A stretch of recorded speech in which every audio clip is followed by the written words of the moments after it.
ಇದು ನಮ್ಮ ಅಕ್ಕನ ಫ್ಯಾಮಿಲಿ ಗೊಜ್ಜ್ ಮುಂಡೆವು ಯಾವ್ದೇ ಕಾರಣಕ್ಕೂ ಟ್ಯಾಕ್ಸ್ ಹಾಕ್ಸ್ಕೊಳ್ಳೋದ್ ಬೇಡ. ಚಿಕ್ಕಪ್ಪ ಟ್ಯಾಕ್ಸ್ ಯಾಕೆ ಹಾಕ್ಸ್ಕಂತೀಯ ಮುಯ್ಯ ಹಾಕ್ಸ್ಕೋ. ಕುಸುಮು ಇವ್ರು ನಮ್ ಸಾಕಮ್ಮ. ನಮಸ್ಕಾರ ಮಾಡು ನಮಸ್ಕಾರ ಮಾಡು. ನಮಸ್ಕಾರ ಸಾಬ್ರಮ್ಮ. ಸಾಬ್ರಮ್ಮ ಅಲ್ಲಮ್ಮ, ಇವ್ ಸಾಕಿದ ಅಮ್ಮ ಸಾಕಮ್ಮ. ನಿಂದು ಕಾಮಕ ದೃಷ್ಟಿ ತಮ್ಮ, ನಿನ್ನ ಮಾತನ್ನ ನಾವು ಒಪ್ಪುದಿಲ್ಲ. ನೋಡ್ ತಾಯಿ, ನೀನು ಹೂ ಅಂದ್ರೆ ಕೇಕೆ ಹಾಕಿ ಸಿಲ್ಲೆ ಓಡಿಸ್ಬಿಡ್ತೀನಿ, ಲಕ್ಷ್ಮಿನ ಕರ್ಸ್ಕುಣ್ಸ್ ಅಂಟಿಸ್ಬಿಡ್ತೀನಿ. ಏಲ್ ತಾಯಿ ಏಲೋ. ಅದು ಗುರುಗಳೇ ಬೆಳಗ್ಗೆನೆ ಆಯ್ತು. ಕುಸುಮು ಇದೆಲ್ಲ ನೀನೇ ಮಾಡಿದ್ದ?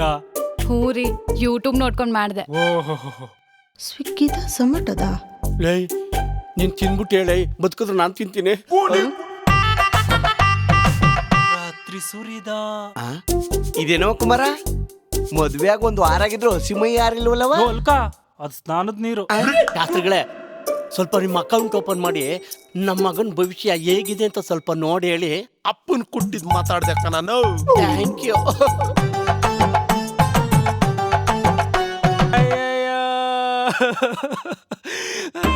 ಚಿಕ್ಕಪ್ಪ ಹೋಗ್ಬಿಟ್ಟ.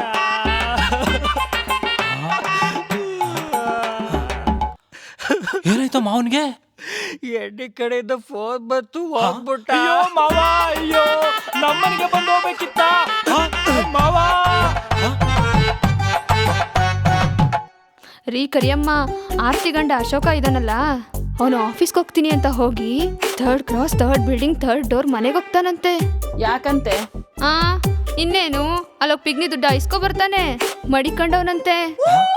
ಅಪ್ಪ, ಕುಸುಮ ಎಂತ ಕೆಲಸ ಮಾಡಿದಳು ಗೊತ್ತಾ? ನಾನ್ ಹೇಳ್ತೀನಿ ಮಾವ, ಏನಿಲ್ಲ, ಗೂಡ್ ಬಿಟ್ಟೋಗಿರೋ ಆಕೆಗಳನ್ನ ಬಂದ್ ಮಾಡಿದ್ದೀನಿ. ಯಾವಮ್ಮವು? ಕುಸುಮ, ನಾನಂದ್ರೆ ನಿಂಗೆ ಎಷ್ಟಿಷ್ಟ? ರಾಹುಲ್ಗಿಂತ ಜಾಸ್ತಿ. ರಾಹುಲ ಅವನ್ಯಾರು? ಮಾವ, ನಿಮ್ಗೊಂದು ಸೂಪರ್ ಆಗಿರೋ ಆಫರ್ ಕೊಡ್ತೀನಿ. ಆಫರ್? ಸೊಸೆ ತಂದ ಆಫರು ಫ್ಯಾಮಿಲಿಗೆ ತುಂಬಾನೇ ಡೇಂಜರು.